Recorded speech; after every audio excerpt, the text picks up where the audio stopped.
Good morning, everyone. Thank you for joining. Um, we have a pretty busy agenda today. Um, I do want to officially call this meeting to order. It is 8:03. On our agenda today, we're going to be approving our past minutes from September, November, and December.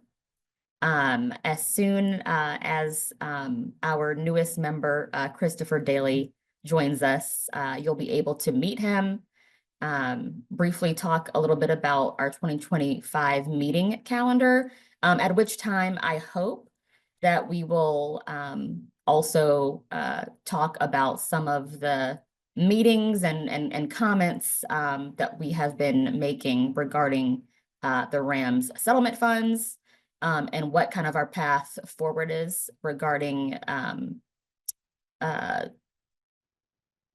advocacy as a board and as members of the board.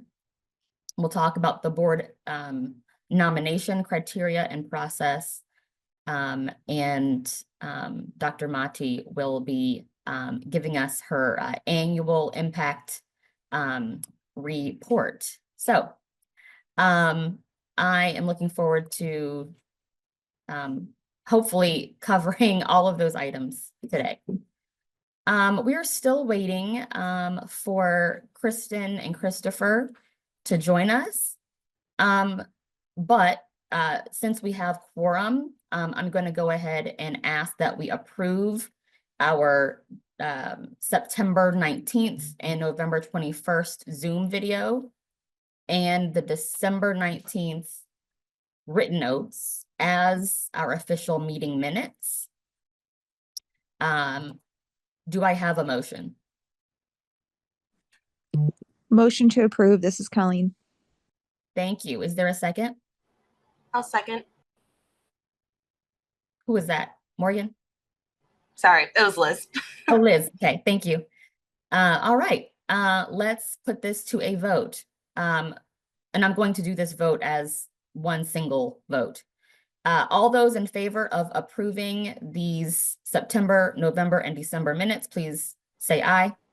Aye. Aye. Aye. Are there any nays?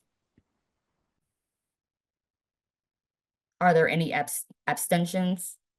Yes, this is Rob. I'm abstaining because I wasn't at those meetings. Okay, thank you. Noted. The ayes have it, and those minutes have officially been approved. Thank you. I don't see Kristen or Christopher in the meeting yet. And I don't want to engage in any kind of other board business that needs their input without them here. So, Dr. Mati, do you mind if we put you next on the agenda? Absolutely. And I have to, well, Happy New Year, everybody. And it is so good to see you in this year, this chilly year so far of 2025. I hope you all survived Snowmageddon and were healthy and safe. I have to apologize to my board chair because we only found out late last night that there were some production issues with the finalization of the impact report. So I have to pivot some this morning. I want to provide you with some highlights of last year, as well as some things to look out for in the impact report. Being that we are a new board, I am sensitive to the fact that two giant orientations does not make for everything always being obvious and sticking. And once I'm able to ask the board chair and our vice board chair if they approve, you will have the impact report within the next, from what we're now hearing, 2 weeks.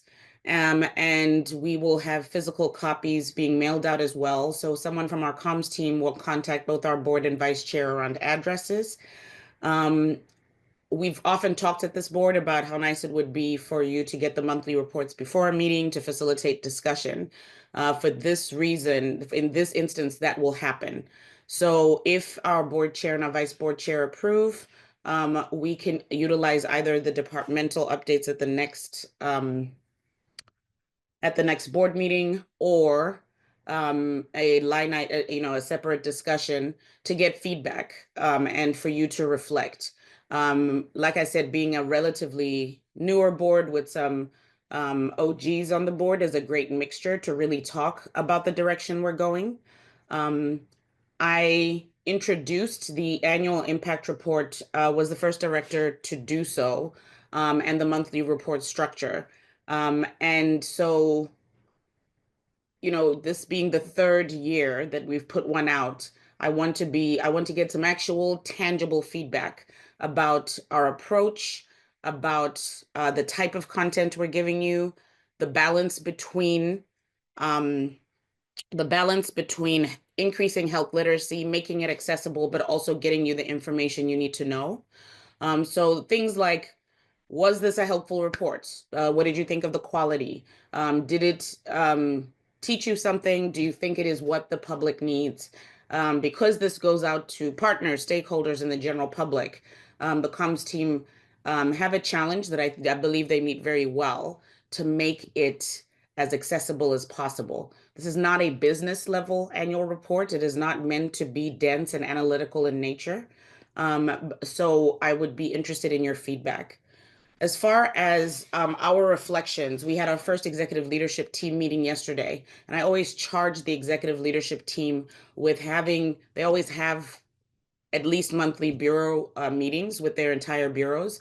But under my tenure, I have charged them with always at the beginning of the year, as having a meeting and providing a consolidated document, which I will make available to our board and vice chair for dissemination to the board, around what reflections they saw they have about 2024, and what are their goals together. I do this for a couple of reasons. It's not just the usual New Year's resolutions. Our calendar year, as you know, is July 1st to June 30th. So they prepare a very dense budget that you will see later on this year, that we're also finalizing currently for submission to the city budget division in the mayor's office.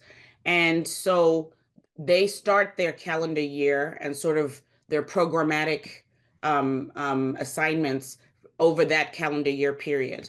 However, we as humans operate by this calendar. And so we find this is a great time of year to do a 6-month check-in, to really reflect if what we claimed we were going to do, the priorities and the strategic plans that we married ourselves to, are in fact moving forward in the way that we believe they are. It is a time to really think about the culture of the department. It's one thing to have goals that represent operations, but it is a different thing altogether to really make sure my leaders are tuned into the culture of the program, to see how the team is doing, what they are seeing, and what they're experiencing. So that consolidated document will be coming ahead of next year, the next board meeting as well. So you have an opportunity to really look at what we believe we accomplished, the highs in the annual report, and see how leaders and bureaus are thinking and reflecting about how they want to lead in the culture of the department. At our executive leadership team meeting, we also are changing the way that we deal with the executive leadership team. One of the unintended consequences, you think record growth, we just are doing the math around how much the department has grown since I came on in October of 2021. And we have broken the 40% barrier in 3.5 years. That is rapid growth, especially in a city that traditionally has a lot of turnover. One of the things that the commissioner and I are trying to keep top of mind is, with that kind of growth, are we sensitive to empowering our leaders to also lead a department that's rapidly growing? We have received feedback. I do an annual employee satisfaction survey with about 60 questions, and we really track if we are moving in the right direction with where our leaders want to see us go.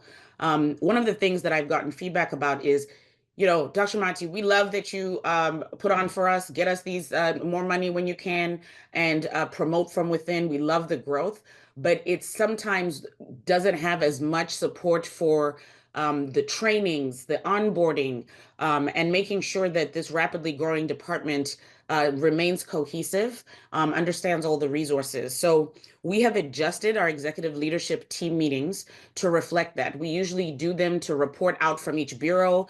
It can take over an hour for every bureau to allow the 8 bureau chiefs, but within them now, because I've really grown the executive leadership out, our executive leadership team is over 30 people. Because when I came, managers didn't even have supervisors. It was me, a gap, and then the department, and then it was me, the bureau chiefs, and the department. So now we've tried to add that separate layer for supervisors to really support our managers because of the rapid growth of these bureaus. That is new, right? Have Victoria and I made sure that we've paid enough attention to how people are onboarded. Some of you will remember that we brought to you a new and never before had in the department onboarding toolkit that has greatly improved the feedback we got. But now I'm paying more attention to the executive leadership team. I've also told you, and you will see, you'll read a little bit about this in the annual report, that we have brought the first ever tuition reimbursement program. Already 11 people have been approved for us to really feed into them.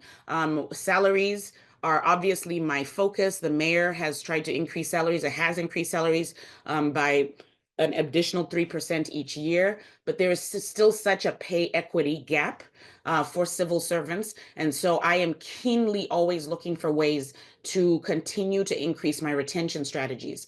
We know that if we truly call ourselves health equity leaders, we cannot lean in to the traditional and quite frankly dangerous and marginalizing practice of really bolstering our recruitment efforts, but never really looking at how we treat people once they get there, get to our institutions and departments, and certainly make sure that they are thriving. So this tuition reimbursement program says, we believe in you. We want to give you additional training and opportunities to continue to grow. So it has been a joy when it comes across my desk that I get to sign and approve another person being able to get more training, development, and education. We will be making those more opportunities individually available to our executive leadership team. Shante Fluellen, who's on the call, and has also one of the managers that is grappling with rapid growth. There were 2 communications people for the whole department. She now has 3 PIOs, a social media and community outreach person. She has just hired 2 utility workers to drive our mobile vans and make them freely available to our partners. And she will be hiring up to, I want to say 5 CHWs. Outside of the CHWs, I already prioritized building into our table of organization over the last 2 years. So for her, she's saying, you know, this is the year where I need to prioritize really training my staff, really thinking about media training, design training, communications training. Where is the field going? Lastly, I do think as the director of health, it's incumbent upon me to remind people that we all trained in our different disciplines. And I didn't go to medical school since 2000 and something. And I'm going to say the something because you can kindly mind your business about what year that was. But we have to respect the fact that so much changes year to year in our fields. You do not want to go see a doctor who hasn't picked up an article, a new textbook, who doesn't understand the current research around whatever area of discipline. The same is true of the health department. So we are being very intentional about making sure we provide opportunities to our leaders this year to make sure that they are current, that they are energized, that we fill their cup as they always fill the cup of the community, and have regular check-ins with them. Lastly, a couple of dates that my board chair has asked me to get to her and our vice chair in the coming weeks.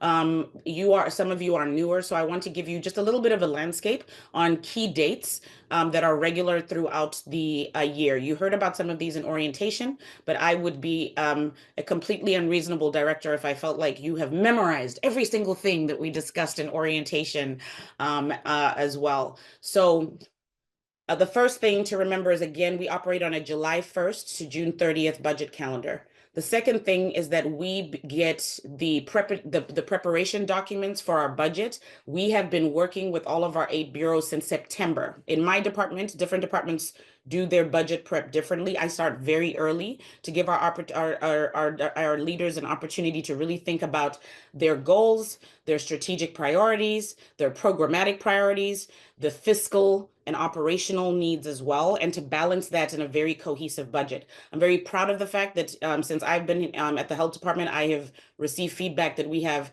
if not one of the strongest budget presentations each year, because we do work very hard at it. So we do it in sections, and we are now in the finalizing stage of submitting the budget. The budget is submitted to the budget division in the first week of February.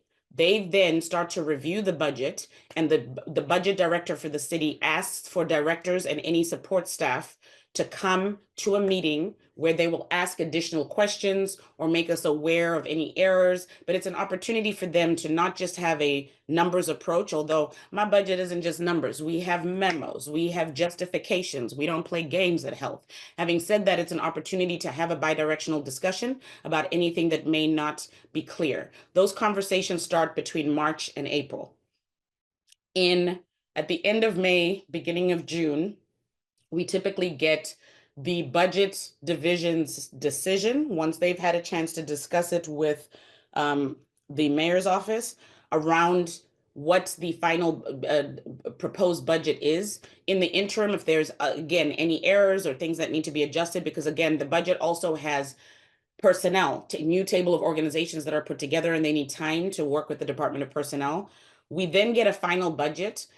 Typically, we don't get it more than a week before live hearings before the Board of Aldermen, where the budget committee for the Board of Aldermen asks us to come and present our budgets, and then the budget committee asks questions. There is a component and time during those budget hearings, and this is a part to pay special attention to, where they will take public hearing. There will be a public portion where the public can come and give their feedback about what they want priorities for next year's budget to be. It then goes to the Board of Estimation and Appropriation, or ENA, which is comprised of three main groups: the comptroller, the president of the Board of Aldermen, and the mayor, who vote on the final budget. Those are the voting entities. We get the final budget the last week of June, and then July 1st, the budget goes into effect. So first week of February, I will put the budget in. March, April, I'll be asked questions about the budget. End of May, beginning of June, I will get the final budget. June-ish, within the month of June, live board hearing, City Hall, room 200, Kennedy Room. Anyone is welcome to listen. There's a time made available for public comment in person or via Zoom, and I think they'll take a written, and then I get my new budget the end of June 30th. That is a major. Of course, the budget is one of the most important parts of what we do. And I had less than 1% of the city's budget when I took over in October of 2021. We're now sitting at just above 2% after bringing back the health trust that used to be exclusively given to formerly the Regional Health Commission, now the CHCM, for the purposes of having them lead Medicaid efforts for the region. So other key dates are variable. I will try to have the bureaus provide things that they see as key dates. The way that you can get keyed into key dates is to read the monthly report, because at the end, we always give you a month in advance what events, community outreach opportunities. I will say, while I have been blessed with an increasingly active board, we rarely get board people come to some of our events and community outreach and support. So for those of you who are looking for other ways to continue learning and being a part of our and seeing how we are in real time, please pay attention to those dates that we provide you and the public, and you are welcome to join. They are open. I will stop here. I think this was a light refresher on where we are now. The impact report you will get in 2 weeks, and we can discuss if the chair and vice board chair deem it fit at the next board meeting. If they do not, it is incumbent upon you to provide me with feedback, comments, questions from that annual report. And I'm happy to take any questions from you all at this time. I see that Liz has a hand raised. Yeah, I have a question on the key dates, specifically on the budget. You mentioned the portion in the June-ish timeframe with where it sounds like we can attend and provide feedback. Is it possible in the May board meeting to almost do a little pre-prep of what to expect and maybe some things to kind of keep in mind if we're able to attend? I love that idea, but it is too late by May. A lot of the decisions are being formalized earlier, so I will have my final recommendation that we've worked 4 or 5 months from April. So actually, if the board is interested in seeing a preview of my budget, we could do so as early as March. And I say that because, as you all have seen, advocacy, if needed, takes time, preparation, organization. And so I would love to be able to empower you with understanding. I cannot give you a budget proposal, obviously, but I can come and present the priorities, take any questions, do justifications, and I have done that in the past. So because it will be completed by the 1st to 2nd week of February, anytime after that, I am available to come and do a presentation of what we have proposed. Okay. Because, I mean, to be fair, Liz, our request isn't going to change right now. What the Right. leadership has to do, which is a very difficult task, right? To be able to have a city that has not had some of the challenges as other counties and jurisdictions, never had to have any layoffs, right? Now, I give a lot of timely and specific feedback about my department, but I have to give credit where credit is due. They have to contend with many departments, many priorities, differing opinions from city residents. But as for me and my department, we are clear on what we are asking for as of that 1st week of February. Great.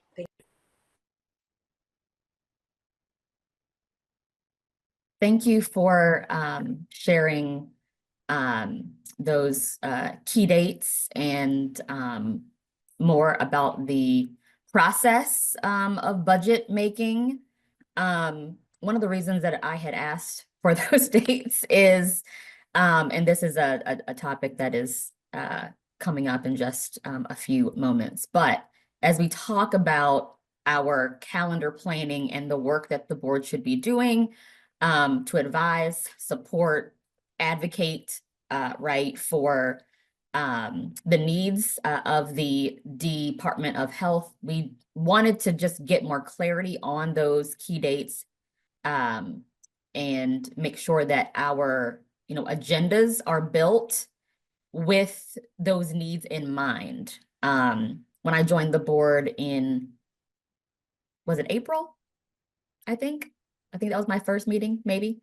The agendas had important topics covering many different issues. However, because there were many of us have been quite new, a lot of it has been centered around making sure that we as board members know what is happening, what the kind of focus areas are. And I think we are moving into a new phase of kind of how we see our value as members of the board. So we wanted to have a little bit more of a strategy around how these agendas are built. So thank you. Are there other questions for Dr. Mati?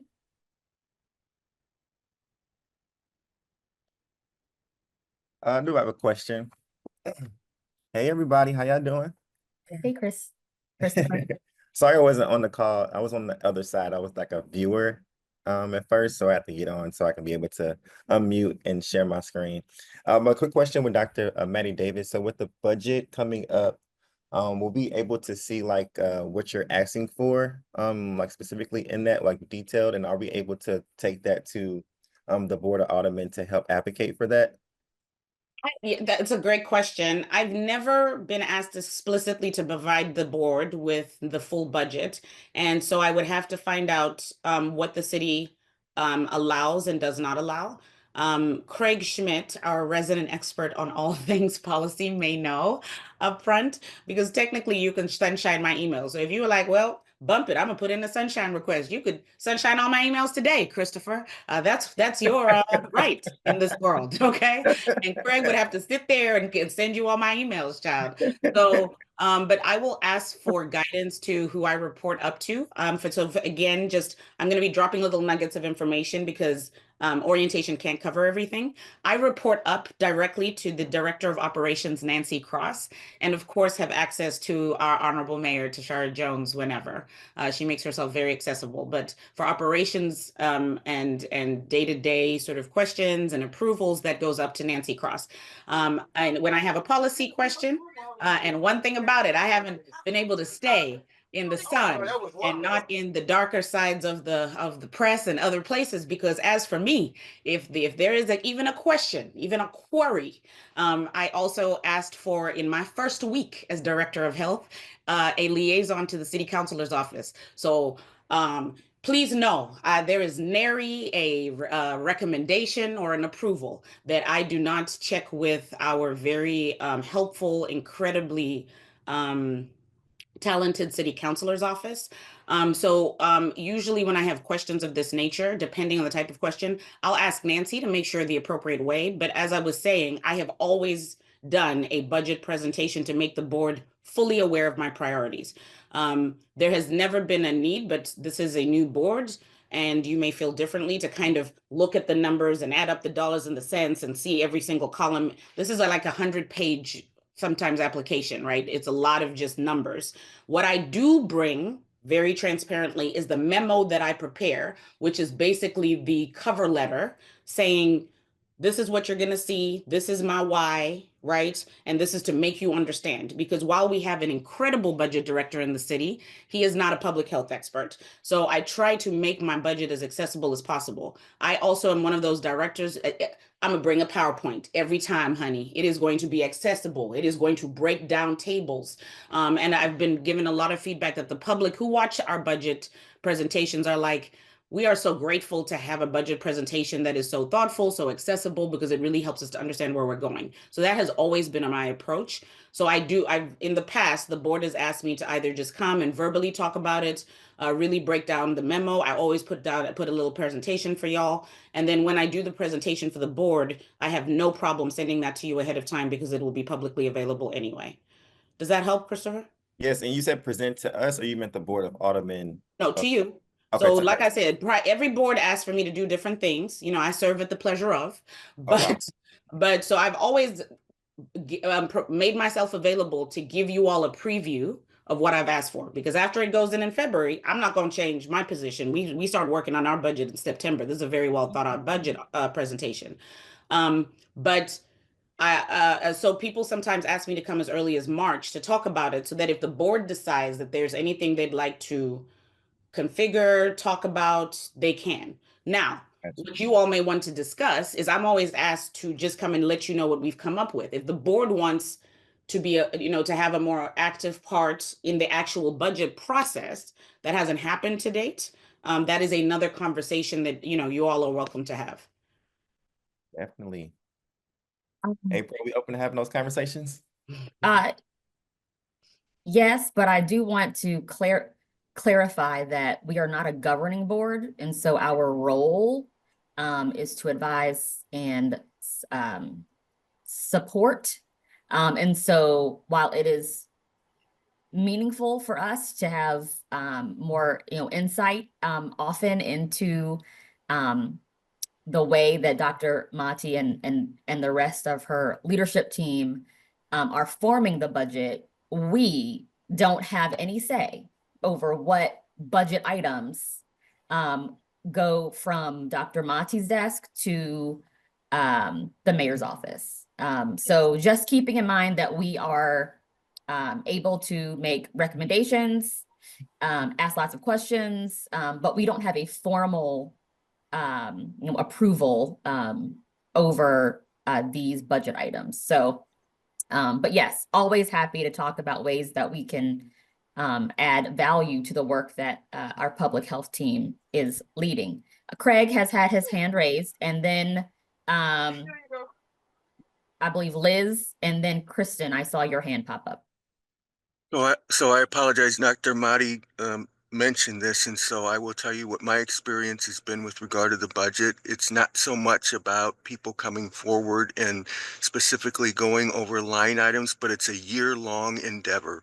And so your expertise and involvement in the community and also having other people who can provide these narratives and so forth are very helpful. The firefighters do this to the nth degree. I remember getting these huge books with pictures of all these great situations in which they had been there and letters that they received thanking them for all the great work that they had done. Um, Legislators, or at least my experience was legislators tend to be visual people as well. They love to have these stories about how their constituents are benefiting from all this effort and therefore they are benefiting from it as well. I think the return on investment, unfortunately, public health is concealed from most folks for most of the time. So they see the snow that's out here. They know when their trash isn't picked up. They know when their car hits that pothole and so forth. So the effort I would suggest, at least what my experience was when I was serving on those committees, and at one time for a short time in charge of the budget committee very briefly, having those stories throughout the year that can be referred to without specifically those budget line items so that we don't put the director at risk of, you know, encouraging this sort of thing. But you are the cheerleaders, you are the people with the experience, you are the people who can rally the community to let them know how important public health is.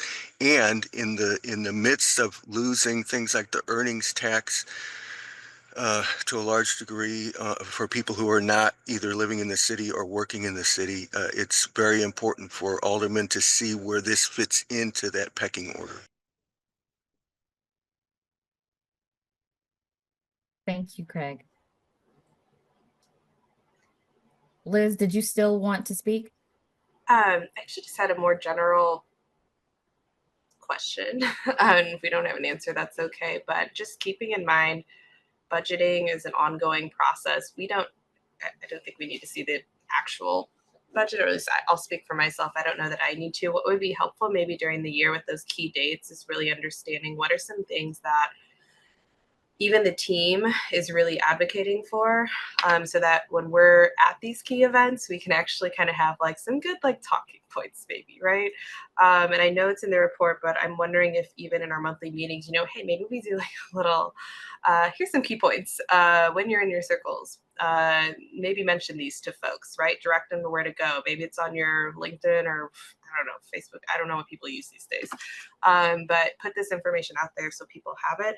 And then with the key dates, this is one thing, and this is more general. And if the answer is no, that's okay. But are there maybe invites that can just be added to people's calendars for some of these key dates? And I don't know who would do this, and I'm not going to volunteer myself by any means, but it would be helpful sometimes to just have those on the calendar. And then as we're meeting each month, kind of, oh yeah, here's some quick key dates, quick kind of like topics to keep in mind over this next month when you're in some of these spaces. But just a thought, and I'm open to any feedback or additional thoughts on that. I could take that, April. Yeah, thank you, Liz. Regarding kind of talking points and having key dates or key invites added to calendars, I'm going to because I don't have an answer for that, but Kristen and I will be meeting with Dr. Mati prior to the next meeting. So I commit to coming back to the February meeting with some feedback or possibly an answer around those. Thank you. Kristen. Can you all hear me? Yes. Okay. Gosh, there were so many things now since when I raised my hand. Now I have to comment on all of them. So lock in. One, just because Liz spoke at the last or most recent, I'm still a little tired. I'm thinking about the key dates. I was totally about to volunteer you. And so when you said you didn't want to do it, I was just like, oh, well, I'm sad now. But I do think the way that I see board functioning, because we are all professionals in our respective spaces, is there's some independent accountability. And so I think considering whomever is the person that does the calendar invites, it should be a board representative. And I don't think it should be on the behalf of the department. And I just say that because I know that they already have a lot of competing priorities. And I've been on the board for almost 2 years now. And so I think it's just a personal interest that, you know, you're invested in looking at those key dates and saying, this speaks to me. I don't think you need to be at everything, but I do think something we can do is talk about who's interested in going where. If you have representation at one, you don't need 80 people at one. And then there's other events that don't have any representation. So I think there's ways that we can kind of separate that ask. But I do think there is a component that we're need to be accountable for as representation of just kind of doing that own research as Dr. Mahdi is presenting these key dates. She does send out the monthly reports following board meetings, and then just kind of taking those context and being able to incorporate that into your schedule. I typically don't like to get a lot of calendar invites that I'm not going to engage with. I have a busy schedule, and sometimes it can conflict with me understanding when I'm available for partners and when I'm not. So that's just a personal thing, and I'm speaking for myself. But if there's something I am very committed to in this meeting, seeing that, I'll put it on my calendar in real time. So if that means that we should section off time to kind of discuss what is interesting to someone and then kind of allow people to put things on their calendar at that point, I think that could be helpful. But I think we can definitely have a broader conversation about that. And I think it's a great point to bring up, Liz. In terms of budget, I think was Chris, you had mentioned like wanting to have discussions if we wanted to be a part of the decision-making of the budget. You can check. Yeah, so, yeah, let me fix that language. I don't want us to make decisions on the budget, but more so like advocating for like whatever the budget is whatever is the finalized decision made by the direct Department of Health. Like, how can we advocate for that budget that they decide on? Okay, yeah, I think that's exactly what our role has been. And I think, gosh, where was I gonna go with that? I think that when you get an opportunity to see Dr. Mahdi's presentation, you'll have a better understanding of like what the historical representation of budget presentations have been, and can think about what other clarity like the board may need to effectively advocate. And we can also talk about, I think there should be room for us to have a Q&A of like, I would like to see more about this next time. And I also do think it ties directly back into the events, because the more you get out and see the work that they're doing, the more you talk to the staff and you understand where their barriers are and build relationships with them. And you'll know in real time as they're planning budgets, here's what we're trying to work toward, so that it's not in March that you're finding out, but because of your relationships with showing up, you then begin to understand what those needs are and become an advocate in real time, as well as from the board perspective. It's kind of how I see it. So that's all I think I have. I really love this engagement, and I'd just like to ask my board chair, some of this speaks to some of the conversations and questions that have been surrounding advocacy. I know you plan to discuss that either today or at a future board meeting. Do you want me to address that now or wait? You know what? Since we're here, why don't you address that in just a moment? But I noted that Christopher had his hand raised a moment ago, so wanted to ensure that he has a chance to ask his question or make a comment. Yeah, it may fall into Dr. Maddie Davis's answer, but I was just going to ask, like, are we able to advocate and present to the Board of Aldermen or the Board of Estimate and Appropriation regarding like the budget that's finalized by the Department of Health?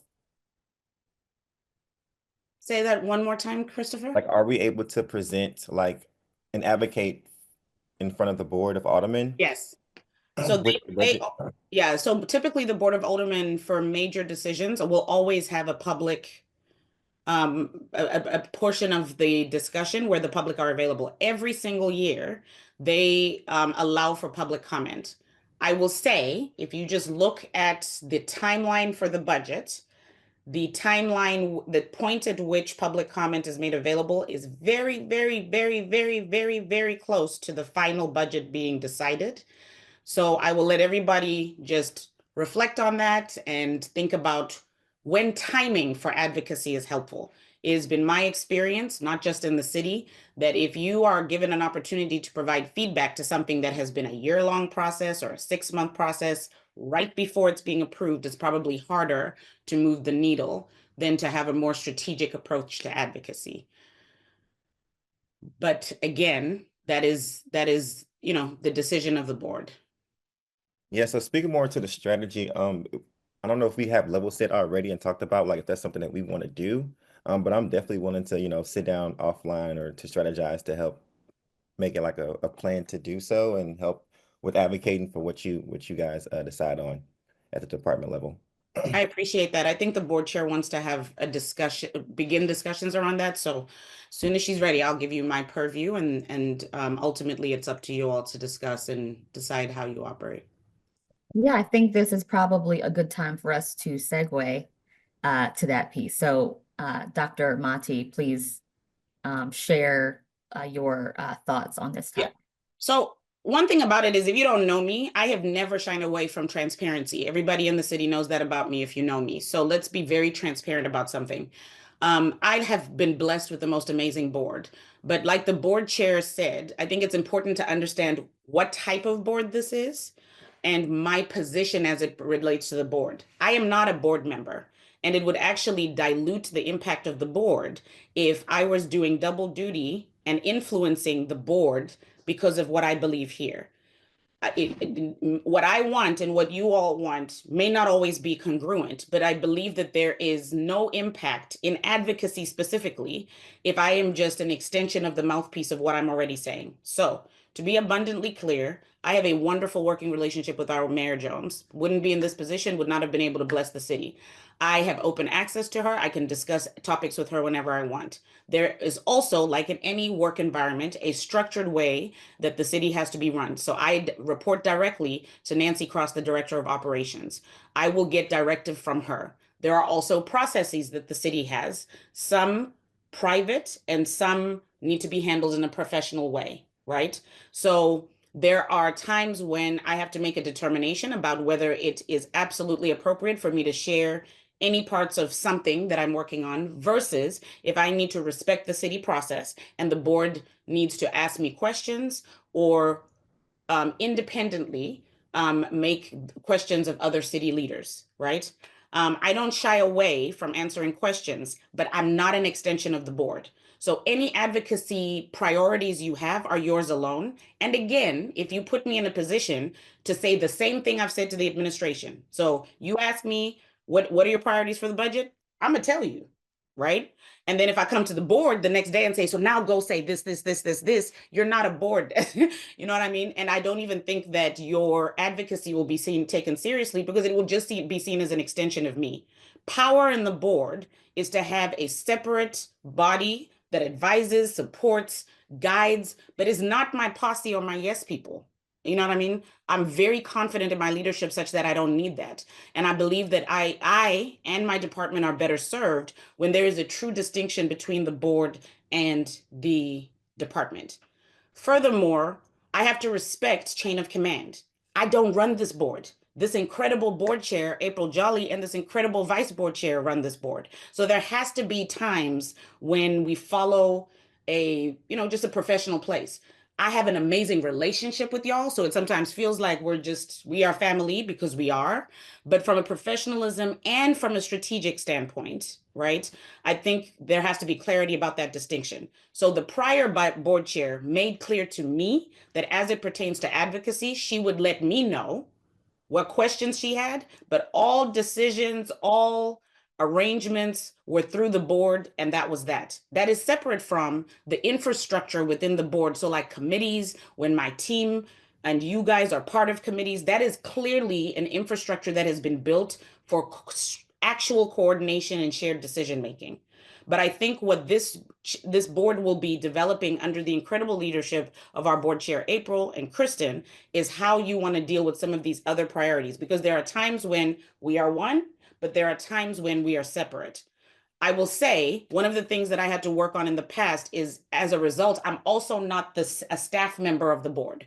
So there has to be consideration for the fact that my team do a lot of work in general. We do a lot of work to inform this board and be prepared for these meetings, but we can't just willy-nilly be available for every 5 minutes a question or pop on or give us this or send us this as well. And so I think that's the sort of distinction between where the board is independent, where my department is independent, and where we are together, and that takes time to learn. And quite frankly, different boards have had different cultures. I was on the Board of Health. I have had now 3 board chairs, and I can tell you that the culture changes, and that's actually, to me, a benefit, because we benefit from different ways of doing things, from different types of expertise, right? But I hope that's how I see it, and that's helpful. But I'm also open to hearing from our board chair, who actually has not just, sometimes she comes here real humble, but has chaired other boards, has a lot of experience here as well. I also say that we just need to be patient. There's never been this level of historic turnover on the board, ever. And so the newness and the questions that are naturally evolving, in my mind, are appropriate, and I will always be here to answer questions transparently.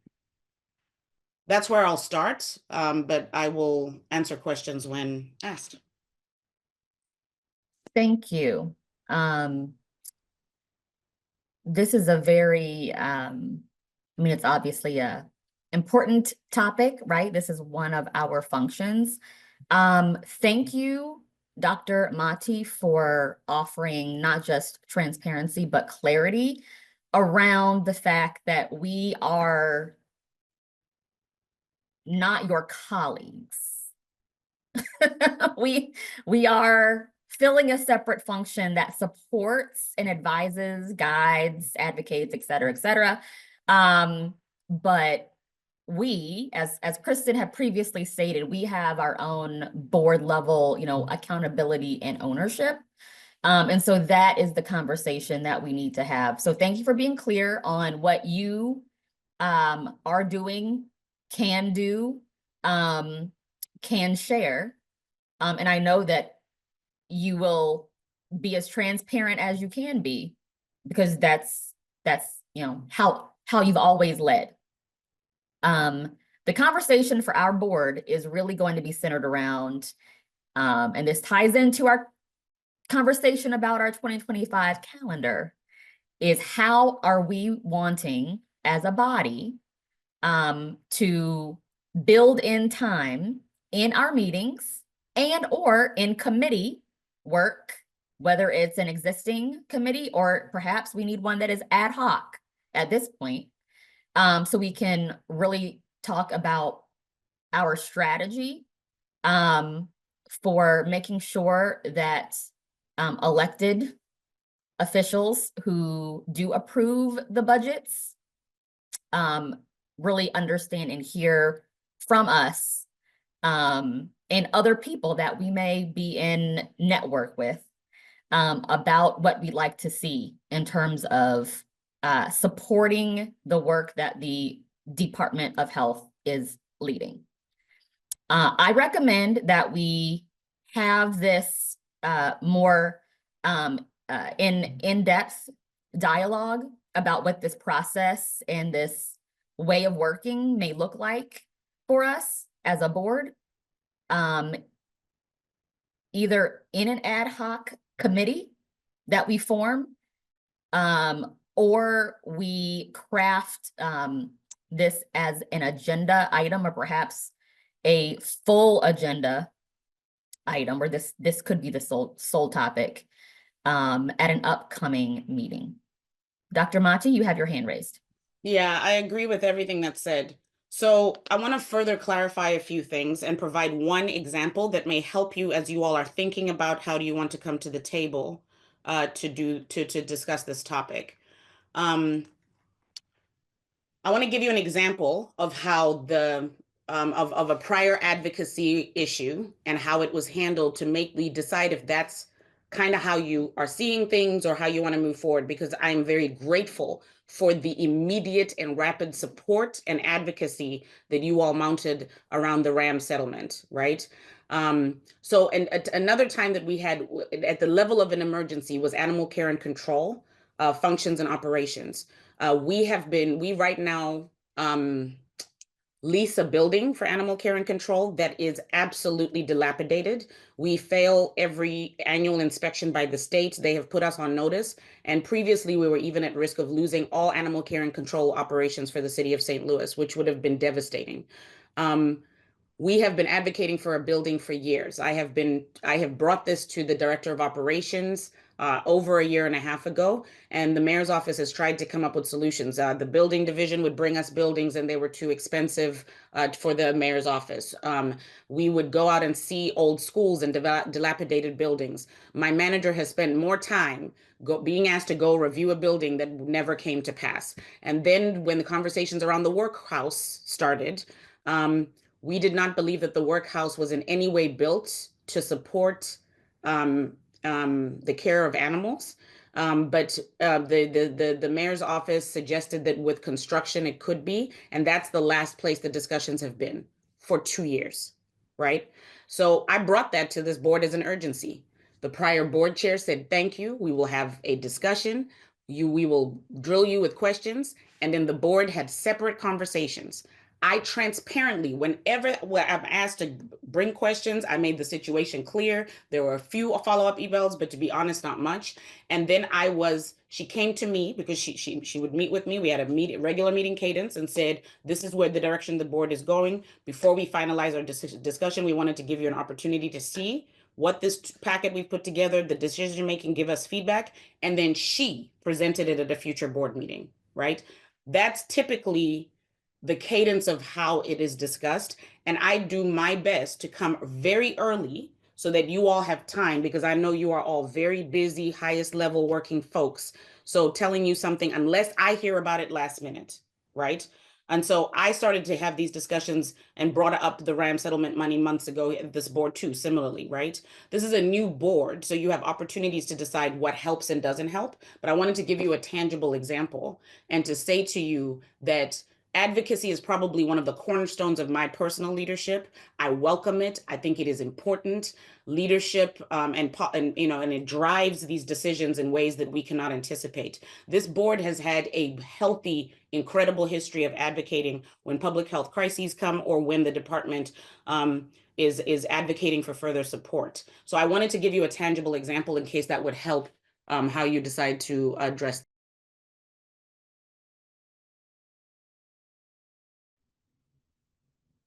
Thank you, Dr. Mahdi, for bringing that example up. I had the pleasure of being a part of that experience. And so it was just as she described. And it brought me to I'm gonna just shift a little bit on the agenda, so forgive me for the quick adjustment, but since it's relevant of talking about meeting cadence, because these are some of the things we wanted to discuss. So just in kind of being a pride and understanding, this is my first time being on a board like this as well. Although I've been on this board for 2 years, so I've had the pleasure of being under an existing board chair and then a new board chair. And as Dr. Mahdi says, love the experience of having different cultures and ways to look at things. I think it is also so helpful. But it made me think about when you're there and you start to gain some institutional knowledge, there's just things that you understand. And then there could be an expectation that people that come on have the same understanding. And that's just not reality. So I think there's opportunity for us to kind of slow down and allow you all to ask questions of things that still you need clarity on. And I think that starts with the process of emailing myself and April saying, hey, I've been curious about these things. Because April curates the agenda, can be intentional about taking some of those things, especially if they're coming from multiple board members. And if that's a thing where we need to kind of put some sort of learning session incorporated into the board meeting is something that we can do, knowing, the things that are on your mind. If you're thinking of ways to advocate, which has been kind of the popular theme of this week, which is one of the things I wanted to discuss because of what just recently happened. It showed me just in the communication that, this is a learning opportunity for us to understand when something happens from the DOH, where can we comfortably know we can show up, right? And feel confident in that, and where our role is, whether that's, there's always going to be a public hearing. I know I can make comments. Would we like to start a letter? Because the idea of wanting to start a letter, I will tell you, the last time we did advocacy, we had about a month to do a letter. And I think it takes about that much time because you all are busy. We all are busy. I can't expect you to respond to an email for me in 5 minutes. And for something that's advocacy, if I want to advocate for something, I want it to be intentional and thoughtful. I don't want to feel like that I'm rushing to make a letter of advocacy on a timeline unless I have no other choice, right? So things like when we want to prepare for advocacy, what that looks like, what's a good time frame, what are all the ways we can advocate? Some people can attend public hearings, everybody can't. There's virtual options. There's also ways we can write letters. In this instance, we have until the 30th, I believe, to leave comments, right? So if you weren't able to show up, you can still leave a comment. So those, I think, moving into maybe February, it may be timely for us to have some advocacy discussions about where those protocols are, where those chain of commands, who should be emailing who, to maintain the professionalism in order, as Dr. Mani has said. Most of the time, historically, if board members have a question, sometimes you can directly reach out to Dr. Mani, but I would, Kristen would say, to try to reach out to the board chair or the vice chair first. We may have the answer to the question that you're asking, to eliminate an email flux going on to Dr. Madi when she has like so many other priorities that she's working on, especially if it's not incredibly urgent. So if it's something that one of us has the answer to, we can give her your answer right there. And then when we need to address her and her team, we can do those things, is what I would suggest. So I think in talking about the 2025 meeting calendar, I just have a lot of ideas. None of them are set in stone. Those are things that I would love to talk to you all about so we can agree on what feels like it works best for you all, what feels helpful. One thing is looking at the monthly calendar and seeing what events make sense, understanding the prioritization and purpose of those events and how they're aligning with the regional child chip. And if you all don't have those documents, I'm happy to send them to you again. When you get time, it's important to read because you'll find that a lot of the work that the DOH do is directly tied to their that initiative that's in works until 2027. As well as, I think, learning where we need to advocate, because when you're working for public health, advocacy is just a part of what you do. And so I think that's a critical thing for us to kind of shape up. And then I think we can have some leave behinds from our learned experience, write something up so that when this board turns over, not that I'm ready for everybody to go or ready for myself to go, but I think creating something that can live in this board perspective so that the next group has some kind of blueprint to walk on would be helpful for them. So anything that we learn that we can use in our time, I think we should have something in writing to support that, to make it easier for the next folks or new folks to know how to jump in. So I look for you all's suggestions. We will also be sending out suggestions. We're trying to firm up committee charges, right? Because I think there's been some questions around, well, I kind of get what I'm doing, but what should I be doing? I think those are things we need to do, because if our committee charges aren't clear, then are we meeting? And if we're not meeting, then are we really here to advocate for the board in the way that we say that we want to, right? And so I think we have 3 committees. So right, April and I have been talking about, instead of having 3 separate committee meetings, we would like to try to have joint committee meetings. And I'll say Dr. Imbal Shatchum was a part of those conversations too, because there's sometimes synergy amongst the committees, and sometimes we're kind of working not collaboratively when there's ways where we should. So we thought about having a joint meeting where we would sector off a time for committees to go out and have their personal committee meetings, and then we'll all come back and share out what our findings were, and then is there synergy between those initiatives and directives and notes, whatever those are. So that's a thought. Would love to talk more about that. I don't know that today is a time for us to do that, but we can actually create some intentional time on agendas to be able to discuss what that feels like. And then that way we're kind of all together. We can ask questions about advocacy in those times, because these would be meetings outside of where Dr. Madi is present. So then we'll have opportunities to discuss things, review notes, review advocacy charges, letters, whatever. I think I don't really have much more to say outside of that we are trying to be intentional and not repetitious on the agenda. So all the questions you all have, I think, are incredible questions. I love questions because I think that's how we learn and share knowledge. And then we may find out that, like, wow, none of us know.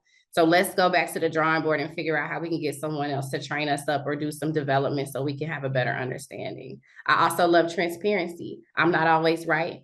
No, I'm willing to grow, want to grow. So when we're able to be transparent as Dr. Mahdi is and talk about the process, it helps us also see where opportunities are for us to reach out and say, okay, now we know kind of how to move forward with this given that context. So that's all. I digress. No, I think that was very timely. Thank you. Would you like me to move to the next agenda item, or anybody have any questions before I do that? Are we planning to meet before the next meeting, or are we addressing the meeting at the next meeting? Like to do the ad hocs and the committee meetings and things like that? My suggestion would be for us to start with some email correspondence, so your response would be appreciated.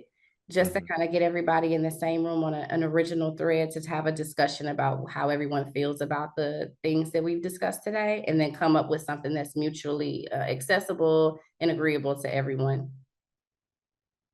So it's not a no. It's I think we just got to talk a little more about it. Okay. Dr. Mahdi? The last thing I'll say around this topic is that ways that are helpful for this not to constantly feel like you're learning on the go is there are a couple of places that you can go to get a little structure to the level of engagement you want on the board. So the first obvious one is to come to board meetings. I think the lowest level of engagement a board members can have is to never think about public health or the Department of Health until the morning at 8 a.m. when you go and find that Zoom link, right? So that's the lowest level of engagement. The city has a website. The Board of Aldermen has an entire calendar for all their hearings and an entire calendar for when public hearings are available.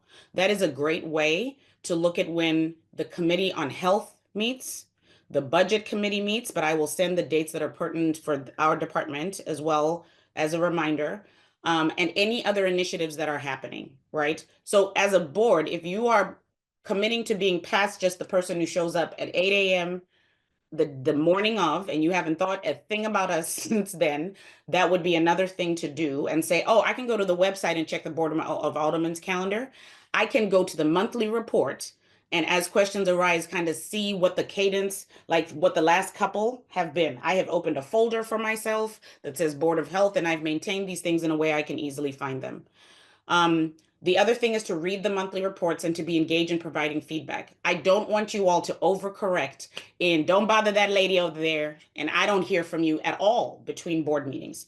I'm saying the type of communication matters. So if the type of communication is, please send me this, please answer this question, I forgot what you said, that I'm going to have a little less excitement for than, hey, I just read in detail the monthly report. So I'm going to give some examples and embarrass a few people. Some of the OGs, all of the OGs have done this. Melissa, who's on the call, Imbal, she would read the monthly report and be like, I would notice in your women's health section, these metrics did this.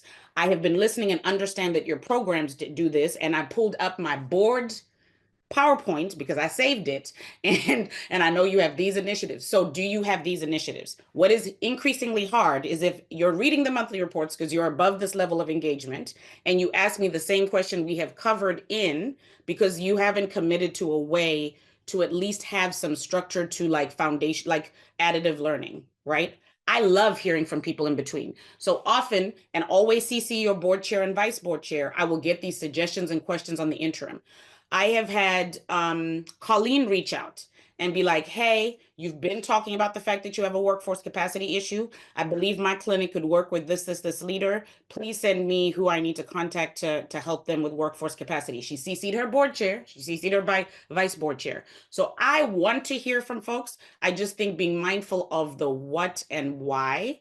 And as long as it doesn't show a, hey, you're my ChatGPT or Google option, I think that then it encourages this forward momentum growth and the increased advocacy issues.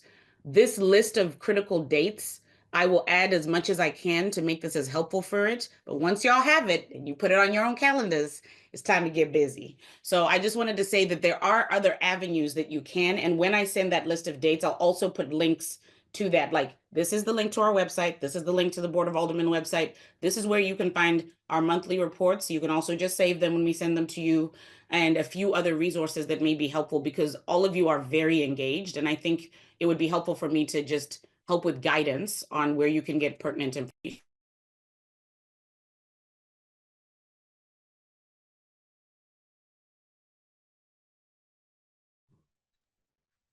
Yes, thank you for offering a little more clarity about the multiple ways that we can lean into our service on this board. I will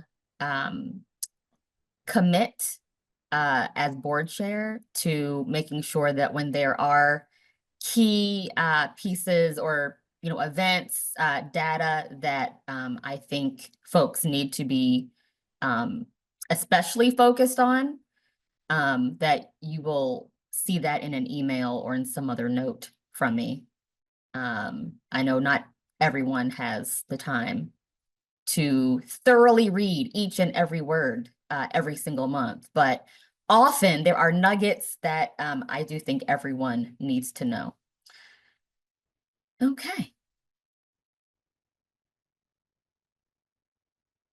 Kristen, would you like to keep us moving? We have 22 minutes left in our meeting.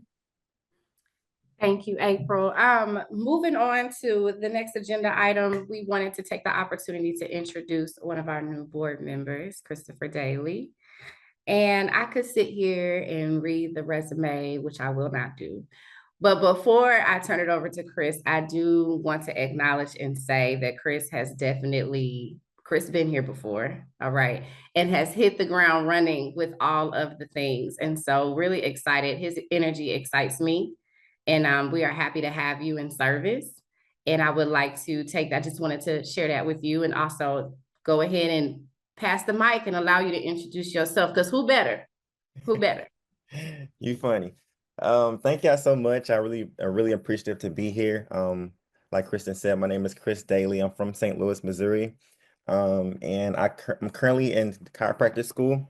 I serve at the VA, so United States Department of Veterans Affairs. I'm currently in North County, but I do move around to different locations. Like I'm downtown at not John Cochran, but on the south side of the city, John Barracks and Washington Annex, and I was just at Shiloh last semester in the fall. And I do work at Affinia Healthcare, and I'm currently at the Limp location. I've been at Limp, Biddle, North Florissant location, so love serving there. And then at the bullet-related injury clinic in the Delmar Divine with Dr. Punch. So that's where I serve at in the chiropractic health space. And yeah, I graduate April. You guys are all invited, so I plan to send it out an email soon. But that's just me right now, so I'm just honestly honored and privileged to be here and to serve with you all. So thank you guys so much.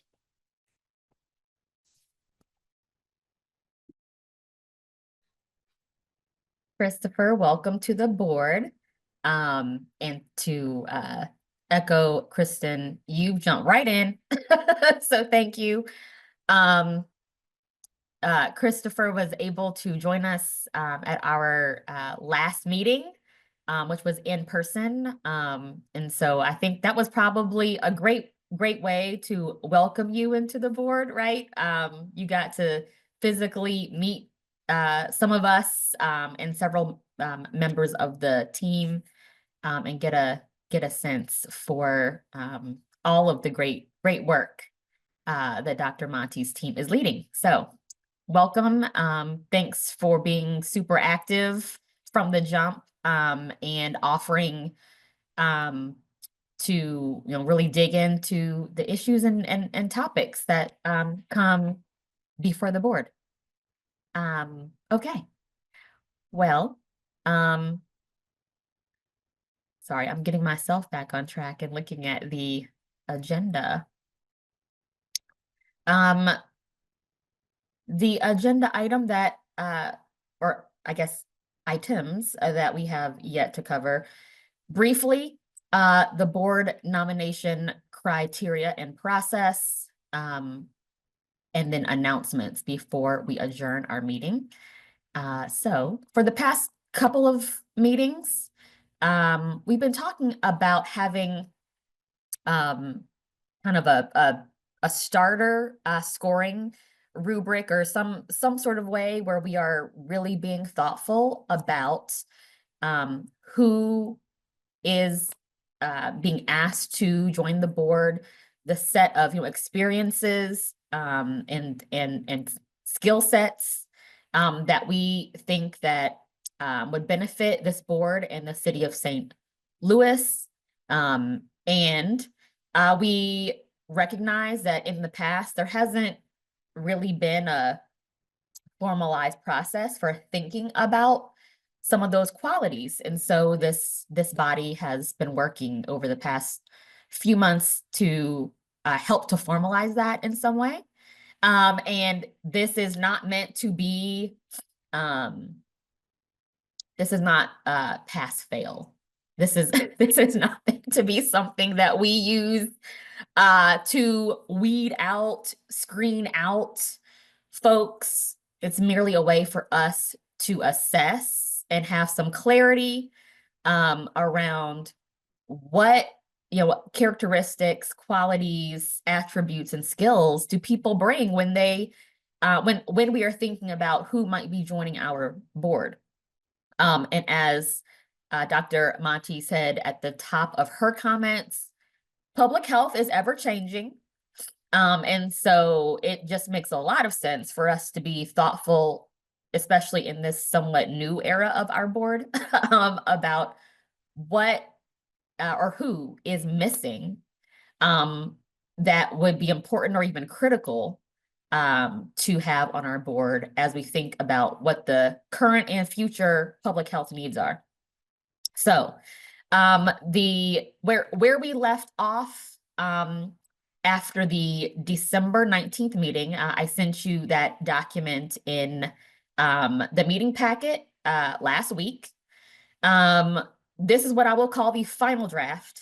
It's gone through, and thank you so much, everyone who read this document, made comments. There was, I feel like, a very deep dialogue about the language that was being used, where we needed to adjust, what really was important to think about. And ultimately where we landed last month was that we could deprioritize residency in favor of making sure that we were kind of adding more weight to diversity and representation and leadership experience and subject matter expertise. So that's where this document at this time has landed. I would propose that we move forward with using this at least for this year, see where this lands. We have two open, one board of health and one board of hospitals slot on our joint board. And so we will need to be looking to fill those. And so I think we should move forward with this as the rubric for now, assess if it's as useful as we hope it is, and then adjust later. So if this board feels comfortable with the nominating and governance committee moving forward with the use of this tool, I don't know if we need to vote on this or not. I will open this up for a formal vote. All those in favor of moving forward with the tool as it has been assembled as of December 19th, is there a motion to approve this?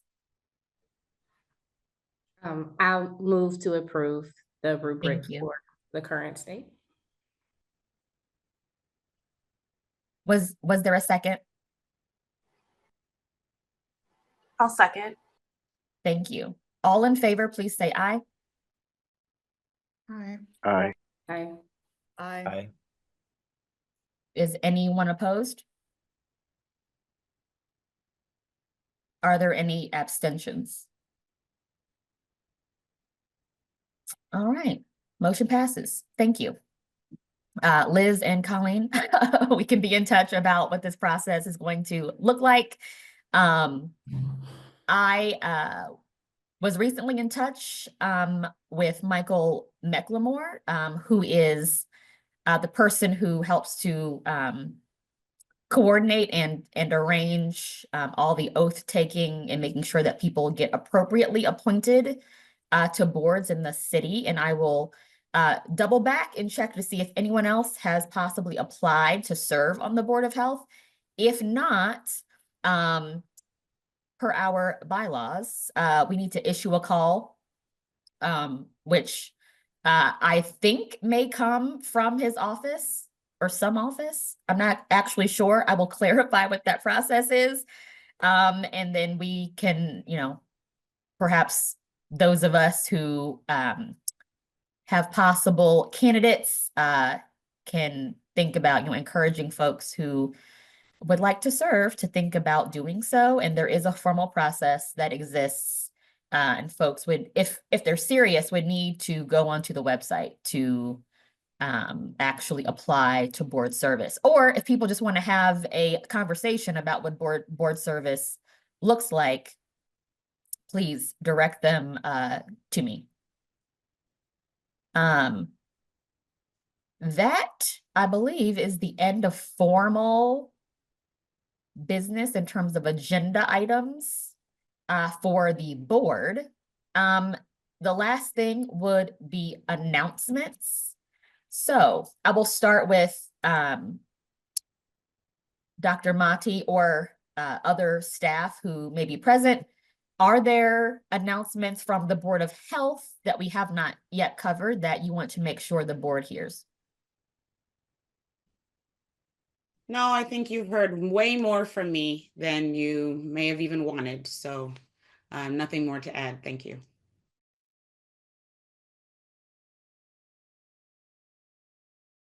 I will now open it up to members of the board who may have announcements, events, or public health related things that you would like the rest of the board to hear.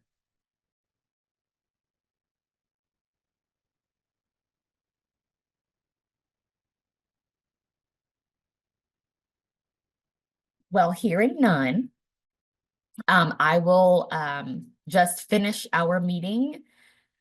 One, thanking all of you for taking time to join us this morning. Really, I feel like kicking 2025 off to a very positive start. And Kristen and I will be in touch with you all about next steps regarding how we address the board's role in advocating for the goals and focus areas for our Department of Health. And you will be hearing from us prior to the agenda being finalized for the February meeting. So with all that being said, I'm going to formally adjourn our meeting at 9:20. Thank you all for coming, and I hope you have a really wonderful rest of your week.